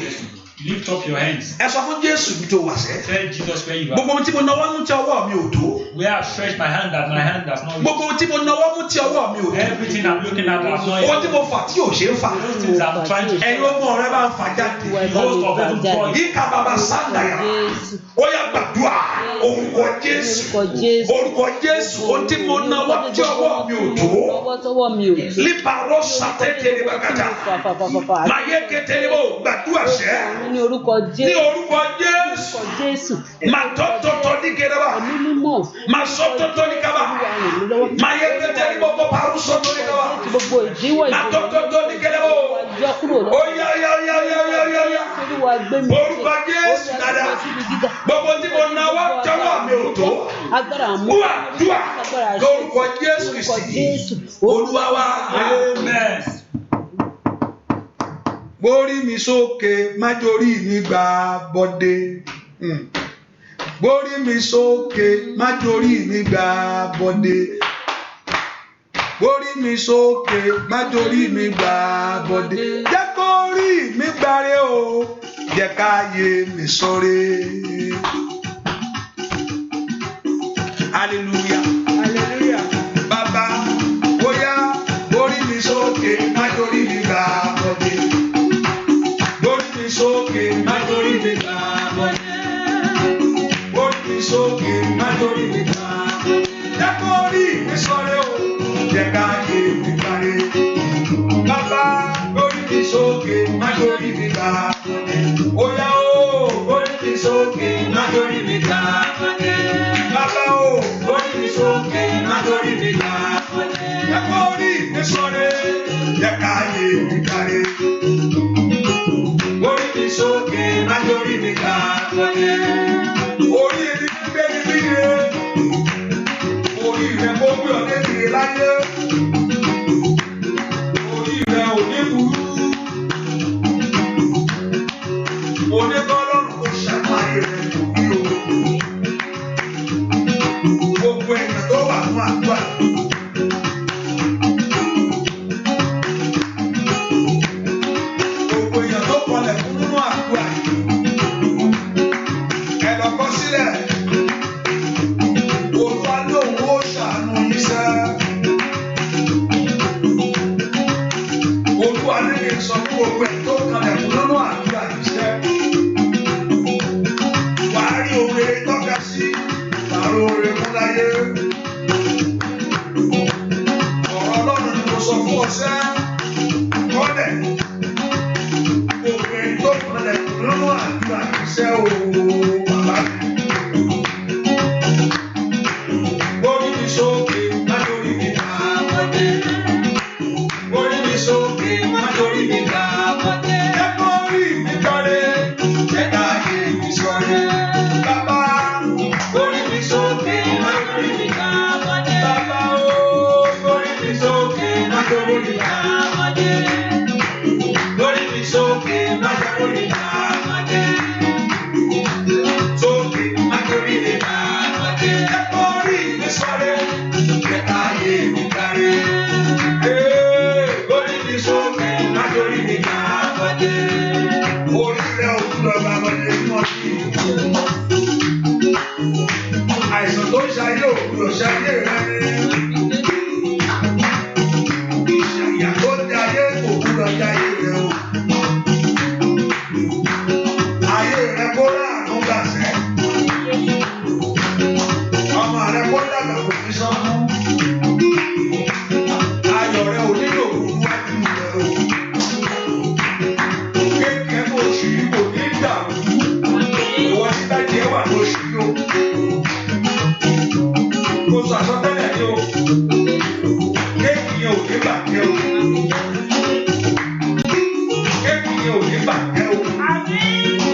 ní bàbá. Olúwa o, èmi máa rè o bàbá. Má má jẹ́ ìyá láì ní bàbá. Óyá óyá Olúwa, èmi máa rè o. Má má jẹ́ ìyá láì ní ọ. Ìyá òyà yé rẹ̀. Ẹ̀jọ̀ ìyá yé rẹ̀ tọmọtọmọ. Onígbọ́lọ́run kò dìde lọ́wọ́ fún ayé rẹ̀ kò bí o. Ọba tó sọ̀rọ̀ ló fọ ọ̀rọ̀ ṣe lórí ayé rẹ̀ o. Olúwa, èmi máa rè o. Má má jẹ́ ìyá láì ní ọ. Óyá óyá Olúwa, èmi máa rè o. Má má jẹ́ ìyá láì ní ọ. Olórílẹ̀-èdè yẹn ọ̀nà kó dà fún ọ. Ẹnìkan tó wà lórílẹ̀-èdè yẹn tó wà yẹn. Wà sọ́jà dé lónìí. Olúwa fún mi mọ̀nà.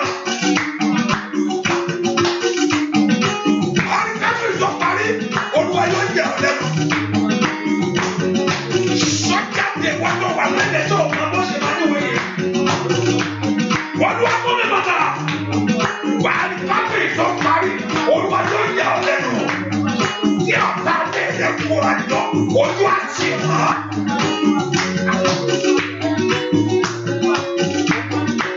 Olúwa sọ pé Olúwa kó gbọ́ ọmọ náà. May God show you the way. Olúwa kó gbọ́ ọmọ náà. May God show you the way. Olúwa, èmi máa rè o. Má má jẹ́ ìyá láì ní ọ. Óyá. Èmi máa rè o. Má má jẹ́ ìyá láì ní ọ. Olúwa o, èmi máa rè o. Má má jẹ́ ìyá láì ní ọ. Óyá óyá Olúwa, èmi máa rè o. Má má jẹ́ ìyá láì ní ọ. Óyá óyá lọ ṣùgbọ́n má. I must not fall again. Lọ ṣùgbọ́n má ló fi kàn yín mọ́ láyé. I must not sleep again. Ọlọ́run á máa jẹ́ Ọlọ́run ni. May God be God over your life. Mo ní Ọlọ́run á máa jẹ́ Ọlọ́run ni. May God be God over your life. Ṣùgbọ́n Ọlọ́run yóò ṣàánú rẹ̀. Ọlọ́run yóò ṣàánú iṣẹ́ rẹ̀. Nínú àdúrà ìwà ayé orere mú jáde. Olúwa, èmi máa rè o bàbá. Màmá jẹ́ ìyá láì ní ọ. Láyé. Èmi máa rè o. Màmá jẹ́ ìyá láì ní ọ. Olúwa mi, èmi máa rè o bàbá. Màmá jẹ́ ìyá láì ní ọ. Olúwa, èmi máa rè o. Màmá jẹ́ ìyá láì ní ọ. Óyá ìyá mi, mo sáré kọjá ṣùgbọ́n o. Ìyá mi kò kí ọmọ ìyàwó. Ìyá mi, mo sáré kọjá ṣùgbọ́n o. Ìyá mi ò kó ti ọmọ ìgbàlá. Mo fẹ́ kó kọrin ẹ̀ láti inú ọkàn rẹ rí. Mo fẹ́ kó kọrin yẹn ṣá. I want you to sit down now. Wọ́n ti fi ọmọ náà máa máa pè wọ́n lè. Ìyàtọ̀ láti wà lára tó ṣe ọlọ́run àti àwọn tí ò sí. Ìyàtọ̀ ti ní pé tí ló fi ká gbọ́dọ̀ àdó fún lọ. Ìyàtọ̀ ti dé bá ayé rẹ̀ tọ́mọtọ́mọ ní. Change it as well over your life now. Ìyá òjẹ́ mi, mo sáré kọjá oṣù bí wá ò bàbá. Ìyá òjẹ́ mi ò mo ti lọ ọmọ ìbàdàn. Óyá óyá, wọ́n gbọ́dọ̀ fà yẹ̀ pọ̀. Wọ́n gbọ́dọ̀ fi ayé tiẹ̀ jù. Ìyá òjẹ́ mi ò mo ti lọ ọmọ ìbàdàn. Óyá mo ti lọ ọmọ ìbàdàn. Mo ti lọ ọmọ ìbàdàn. Óyá óyá óyá óyá óyá óyá óyá óyá óyá óyá. Lórúkọ yóò.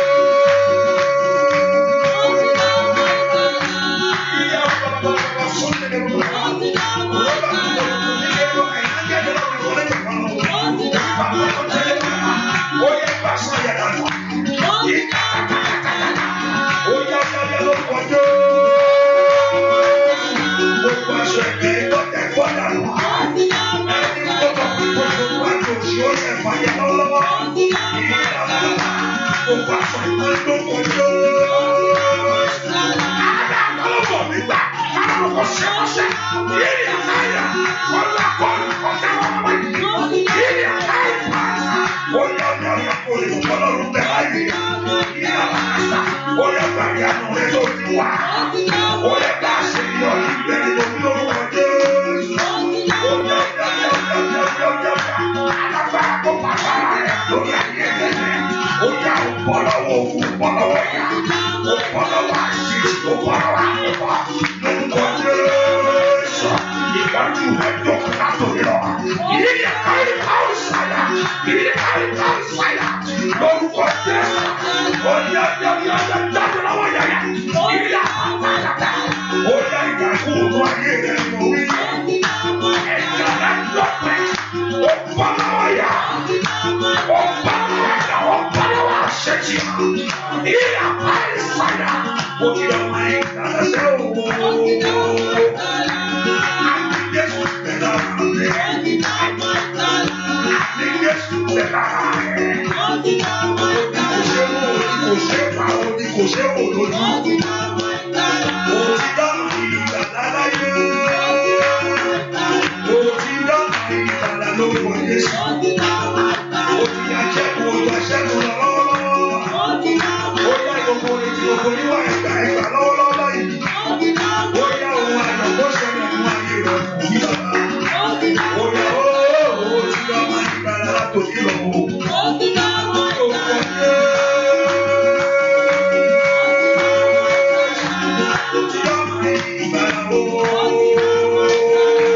Ìṣẹ́gun Jésù bí ayé rẹ̀.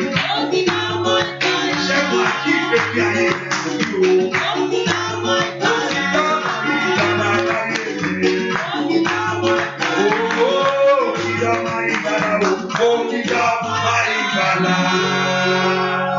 Ó kù ṣẹ́jú mẹ́rin jẹ́ kí n rọ́ọ̀ṣì ẹ̀. 4 minutes left. Ṣé lè fún mi 5 minutes sí? Can you give me 5 minutes? Tí n bá kọjá 7 kí n má jẹun nírọ́. So that I will not become a liar. Torí mo ti sọ pé 7 máa parí. Because I said 7 o'clock. Ẹ wá fi 5 minutes jì ní. Now have 5 minutes to So eat. ọkàn mi yọ̀ǹda torí mo ti wọ aago sọ pé 7 o. Hallelujah. Bóyá mú kíní yẹn kó o tú látòdì lọ. Now take that. Ọlọ́run mo gbàdúrà sí kọ́kọ́rọ́ yìí. God, I pray over this padlock. Ìwọ Ọlọ́run tó rán mi níṣẹ́ o. You, God, have sent me. Ohun tó sọ fún mi rèé tó sì tẹnu mọ́ mi ní gbogbo ìgbà. Ó sọ fún mi pé kí n máa lọ tú àwọn èèyàn sílẹ̀. He told me to lose. Ó sọ fún mi pé kí n máa lọ tú àwọn èèyàn He sílẹ̀. told me to lose. Mo ní sọ fún Ọlọ́run pé mo ló tì. And I said no. Ó ní ṣùgbọ́n wàá tẹ̀lé mi lọ. You said you will follow me. Báwo làwọn èèyàn ṣe mọ̀ pé ohun tó sọ fún mi ò pé òótọ́ ni? How will these people believe? Nígbà tó bá rí pé ayé wọn gba ìtúsílẹ̀ ni. Is when they see that they are. Ọlọ́run tí kì í parọ́ àwọn tiẹ̀. Ó yá gbogbo ẹni tó tó bó ṣe tú kọ́kọ́rọ́ yẹn. Gbogbo ẹni tí ayé dè. Everyone that is Mo in ṣe tú bondage. yín lónìí lórúkọ As Jésù. I'm losing you today, Mo sọ ní ìgbà méje. I say Ó yá gba second. ìtúsílẹ̀. Jésù. Ìgbà kejì lórúkọ Jésù gba ìtúsílẹ̀. Jésù. Ìgbà kẹta gba ìtúsílẹ̀. Jésù. Ìgbà kẹrin gba ìtúsílẹ̀. Jésù. Ìgbà karùn-ún gba ìtúsílẹ̀. Jésù. Ìgbà kẹfà gba ìtúsílẹ̀. Jésù. Ìgbà keje gba ìtúsílẹ̀. Jésù. Lórúkọ Jésù ẹ gba ìtúsílẹ̀. Jésù. Mo tú yín lónìí lórúkọ Jésù. Kọ́kọ́rọ́ ayé yín fún àṣeyọrí. Ó tú sílẹ̀ lónìí. Jésù. This liberty begin to experience it. Amen. This liberty begin to know it. Amen. Ayé ò ní di ayé rẹ mọ́. Jésù. Ọ̀nà rẹ gba ìtúsílẹ̀. Jésù. Sọ pé mo ti rí iṣẹ́ látòní lọ. Sí látòní lọ. Sọ pé mo ti rí iṣẹ́ látòní lọ. Mo ti rí sí látòní Ẹ sọ lè lọ. bo. Tell God I've been able to lose it. Say that you have opened it. Amen. Lórúkọ Jésù mo ti rí iṣẹ́ látòní lọ. Mo ti rí sí látòní Ó lọ. yá bẹ̀ sọ bí tó rí sí. Sọ jáde. When you have opened, I've opened the door for my breakthrough for my Father, I job. open the door for my breakthrough. I've opened the breakthrough for my success. For success. Sọ bí tó ti rí iṣẹ́ látòní lọ. Sọ bẹ́ẹ̀. Father, Lord, Mẹ̀lẹ́mẹ̀lẹ́ sàtọ̀ délé gbogbo bẹ́ẹ̀rù sàtà. That Lord, Medebelo soto lebelo setelebo kapayala. I am free. Mediberu soto to dekelebo kopero setelebo. Liberu soto to dekelebo kapayala. Liberu sete libera setelebo kapayala. Mayebalu soto to dekelebo kapayala. Oh Lord, I am Ayo ri otima. everything that hold me. Ayo ri opadlock ma. Every stagnancy. O bolo ogun elato lo. I'm free from Ìpín rẹ kó mà. I'm free from every Gbogbo yìí ìpín yìí kó mà. from every reproach. Ẹgbà ìtúsílẹ̀. I'm free. Olúwa tú ọ sílẹ̀. My household is Olúwa tú ọ sílẹ̀. free. Àṣẹ agbára ẹ̀ kó bà lé ọ. God is free. Àṣẹ agbára ẹ̀ kó bà lé ọ. In the name Àṣẹ agbára ẹ̀ kó bà lé ọ. of Lord, I am free. Kata kata kata kata. Stagnancy. Kata kete kete. In the name Bẹ̀rù sọ̀tọ̀ tọ̀tọ̀ ní kẹtẹ. Bíwù sọ̀tọ̀ tọ̀ ní kẹlẹ́ bọ̀. My time Thank you, my Father. in the name of In Jesus' name, we pray. Amen. Ó ti rí bẹ́ẹ̀ ó gba ìtúsílẹ̀. Amen. So in Jesus' name. Ó ti rí bẹ́ẹ̀ ó gba ìtúsílẹ̀. Amen. So in Jesus' name. Látò lọ, ayé yín ó bẹ̀rẹ̀ sí rìn ní òmìnira. From time you start walking in. Jésù. Tó bá gbé Olúwa ló sọ̀rọ̀ lóṣùtọ́. Tó bá gbé Olúwa ló sọ̀rọ̀ If lóṣùtọ́. God truly says it, Tó bá gbé ohun Olúwa mo mú tọ̀ yín wá gbogbo ẹni tí ń gbọ́ if mi. it is God's words that are brought to you. Ogun yẹn ṣẹ́ látòní lọ. In Jesus' name. Ogun yẹn ṣẹ́ látòní lọ. In Jesus' name. Ẹ ní ogun yẹn mọ́. Amen. Ẹ kí hallelujah méje. Hallelujah. Hallelujah. Hallelujah. Hallelujah. Hallelujah. Hallelujah. I don't know ẹ tó ń pè mí lórí fóònù yẹn. Amen. Don't pay me. I don't know whether you want to say something because I can't pick it up because I'm using my phone. I'm using my phone line to do the Transmission. so if you call me, it's going to break up the phone. So what you can do, I don't know whether you want to say something. Better if maybe you can try Facebook. Maybe if you want to say, I don't know what you want to say. I don't know what is going on that you want to do. If you are calling me, I don't know why. I don't say you should call me, please. Oh, no, I'm not saying everyone to call me. There's somebody that is calling me that is telling me, please. I don't know what is happening that is telling me, please. Pick up. I don't know. So you can call me on my Facebook if you are listening to me on my Facebook, and maybe I can be able to pick that up. And I don't know what you want to say. But if you call me now and that, or you give me your number, I call you back. Text your number to me. I will try to find a way of calling you. I don't know what you want to say. Let's thank Jesus right now. Bí oyin ẹ dání, mo ní oyin ẹ má. Iṣẹ́ olúkàlùkù yàtọ̀. Carry your honey.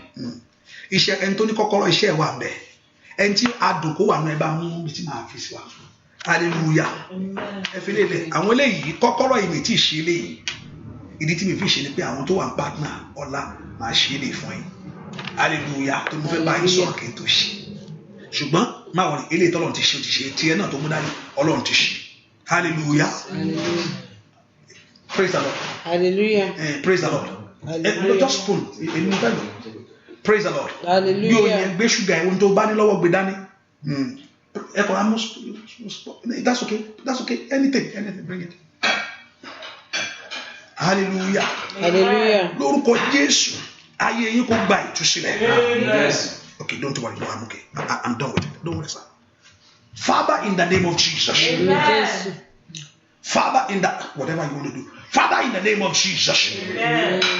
Oyin rẹ̀ àti ṣúgà ohun tó mú dání adùn ní is the things of joy. Tó bá la ẹni ó máa dùn lẹ́nu ẹ. If you put in your mouth, it will taste so sweet. Mo á sọ tàṣẹ Ọlọ́run. Tó bá dùn lẹ́nu ẹ, if you can taste it and sweet in your mouth. Mo fẹ́ kí kíní yẹn kó wá jẹ́ ìpín ẹ látòun. That shall be your portion as of today. Amen. Lord, go darapọ̀, let it mix with your blood Amen. and your flesh today. Amen. Wherever you go, anywhere you go, you carry it with you. Amen. Ìkàbàlì kàbàrò sọ́tò tó lékete. Amen. Gbogbo ẹ̀ta tí táyé pé tiẹ̀ ń pè ìkorò. Jábèsì wojú Olúwa, Ọlọ́run ti sọ ayé ẹ̀ dàdọ̀. Ó yá, ayé yìí kó dùn o. Amen. Bí oyin ẹ ṣe dùn lẹ́nu ẹ, ẹ sọ pé ó dùn. Ó dùn. Mo ní ó ṣe kí ni? Ó dùn. Mo ní ó ṣe kí ni? Ó dùn. Sọ́jà dé. Ó dùn. Ìpín rẹ látòní lọ nìyẹn o. Amen. Mo ní sọ́jà dé. Mo ní ó ṣe kí ni? Ó dùn. Ẹnu la fi ń pè ṣé is sweet. It's sweet. Lórúkọ Jésù ìpín rẹ látòní lọ nìyẹn. Amen. Ọlọ́run sọ fún Ábúráhámù pé Only in blessing I will bless you. Yes. But I want to bless you. What's up, pé? Ẹni tó bá wá sọ kan tó ń yàtọ̀ sí ohun tó sọ yìí tó ń sọ fún ẹ o. Ẹni ẹ máa dẹni àfibú. Ohun tí ẹni pè fún ọ pé láti lọ what I have spoken, what I have released upon your life. That you have declared that is sweet. Now I decree that shall be your portion. Amen. Anyone that want to say something else for what I've decreed by the mandate of heaven, the Bible told me I shall decree a thing, and that very thing shall be established. Amen. As you agree with me, so shall it be for you. Amen. In the name of Jesus. Amen. I cover the water that runs in your house. The water that runs in this house. The water that runs in your house. Let it flow with blessing. Amen. As you dip yourself in it, let it cover you. Amen. Everyone trusting God for the fruit of the womb. Anyone trusting God for the fruit of the womb. The Lord has promised in His word that no one shall be barren in His house. Your years of waiting and your years of delay has come to an end. Amen. I command your body, your husband body, your own body to respond to this miracle. Amen. Respond to that miracle. Amen. Respond to that miracle. Amen. I hear go down fire. I hear go down fire. I hear go down fire. In the name of Jesus. Amen. Ìtújú rẹ dópin látòní lọ. Yes. Unlock your padlock. Unlock it. I've said unlock it. Unlock anything that you have. Release it. Hallelujah. Unlock it. You are free today. Amen. You are free today. Amen. You are free today. Amen. In Jesus' name we pray. Amen.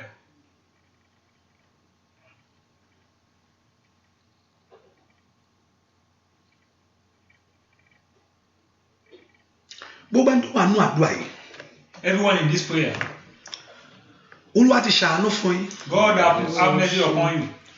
Ẹ máa retí ìyanu ní tó ń bọ̀. Be expecting your miracle. Wú ọ̀nà fún. Be waiting for it. Wú ọ̀nà fún. Be expecting it. Wàá sì rí bẹ́ẹ̀. You will see it. Mo ní wá ní kí n bèèrè lọ́wọ́ pé ṣé ẹ gbàgbọ́. God asked me to ask you if you believe. Yes. Olúwa ní kí n bèèrè pé ṣé ẹ gbàgbọ́. Mo gbàgbọ́. Ó ní bẹ́ẹ̀ ṣe gbàgbọ́ bẹ́ẹ̀ ni ó rí fún He yín said, bẹ́ẹ̀. as you have believed, so shall it be for you. Amen. Olúwa kì yóò parọ́ bẹ́ẹ̀ ni Olúwa kì yóò ṣèké. God will not lie. Olúwa ṣèyanu ayé yín. God will perform wonders in your life. Ògo ti dé ẹwà farahàn. Glory has come. Bẹ́ẹ̀ ni ó sì rí o. Amen. So shall it be. Bẹ́ẹ̀ ni ó sì rí o. So shall it be. Bẹ́ẹ̀ ni ó sì rí o. So shall it be. Láì lórúkọ Jésù Kristi Olúwa wa. Àmín. Àmín. Àmín. Lórúkọ Jésù. Àdúrà ò tí ì tán. Àdúrà ò tí ì tán. Prayer has not finished. Olúwa ti gbé ẹ sínú ìpele ọ̀tun ni. God has taken you to another step. Bẹ́ẹ̀ ni. Olúwa ti gbé ẹ sínú ìpele ọ̀tun ni. God has taken you to another step. O ti bọ́ lọ́wọ́ ìyà yẹn. You are now free from that O ti shame. wọnú ọ̀tun lọ. You have now gone to another Àdúrà level. sì tẹ̀síwájú. Prayer continues. Hallelujah. Hallelujah. Kọ́kọ́rọ́ yẹn ti ṣí. That padlock has been opened. Kó wá di mímọ̀ kó wá rí báyìí. Now it's not become. Olúwa ti sọ̀rọ̀ jáde. reality. God has spoken. Ìlérí ẹ̀ kó wá ṣẹ. Àmín Jésù. Má ṣe gbàgbé ìlérí rẹ láyé mi. Má ṣe gbàgbé ìlérí rẹ fáyé mi. Ìlérí ẹ fáyé mi o. Ọmọ Ọlọ́run tí mo ṣe.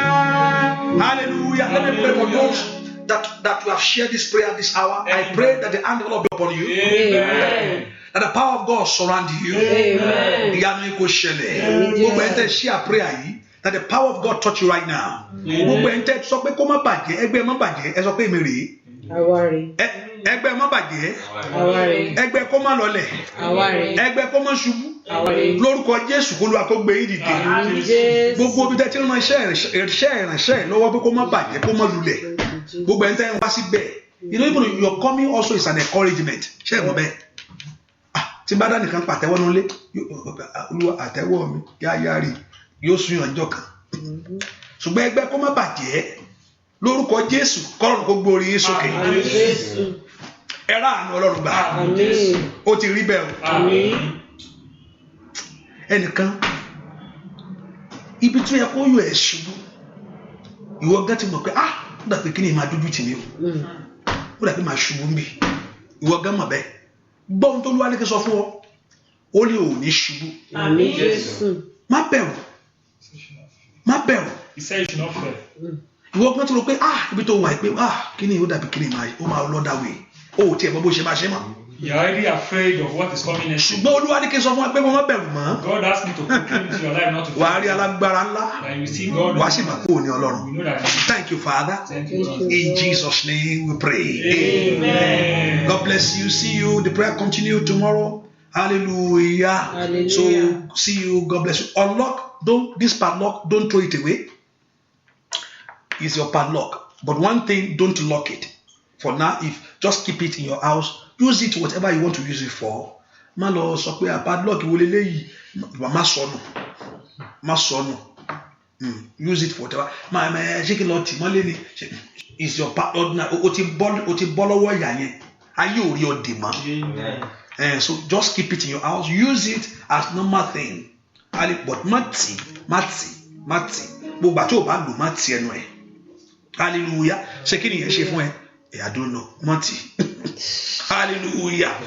Praise the Lord. Tó o bá sì rí, má worry. Mo wá sọ kọ́kọ́ tàbí gbàdúrà sí ẹ̀yin ọmọ ìbúdó sọ sí. Don't worry. Àdúrà ẹ ti gbà. Hallelujah. Oore ọ̀fẹ́ Jésù Olúwa. Ìfẹ́ mọ́ ti Ọlọ́run. Àmín. Jésù Kristi Olúwa wa. Àmín. O ṣé Olúwa. O ṣé Olúwa. Àmẹ́rẹ̀ sí mi ò pọ̀. O ṣé o Bàbá. O ṣé Olúwa. O ṣé Olúwa. Ìfẹ́ rẹ̀ sí mi ò pọ̀. O ṣé o Bàbá. Jésù mà ṣe é.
Take Holy Communion tomorrow in the morning, and the partners, I will tell you the time in the afternoon. Tomorrow is Bible study. We're not going to miss it, but before then, so I'm going to pray with the partner.